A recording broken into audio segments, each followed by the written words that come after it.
அப்புறம் எதுக்கு என்னோட பேசுற? என் பொண்டாட்டிக்கிட்ட நான் பேசாம வேற யார் பேசுவா? சும்மா பேசாத. அதான் என்னை விட்டுட்டு ரஷ்யா போறல. ஜஸ்ட் ஒரு 1 வீக் கண்ணை மூடி திறக்கிறதுக்குள்ள வந்துருவேன். உனக்கு என்ன ஈஸியா சொல்லிட்டேன். எனக்கு தான் தெரியும் ஒவ்வொரு நாளும் போறது எவ்வளவு கஷ்டம்னு. இப்ப நான் போறதா வேணாமா?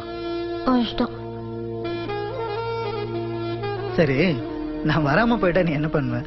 உலகத்துல நீ எங்க இருந்தாலும் நான் நினைச்சா நீ வந்துருவ. என் மேல அவ்வளவு நம்பிக்கையா? இல்ல, நம்ம காதல் மேல நம்பிக்கை. கௌதம், சீக்கிரம் வா, டைம் ஆயிடுச்சு. ஒரு நிமிஷம் இரு. பாய் மா. பாய் பாட்டி. ஒரு வாரம் விட்டுட்டு போறல, ஏதாவது கொடுத்துட்டு போ. புரியல? சும்மா இரு. எல்லாரும் உன்னையே பாத்துட்டு இருக்காங்களா? அப்ப நான் இப்படியே உங்ககிட்ட வந்துட்டுமா?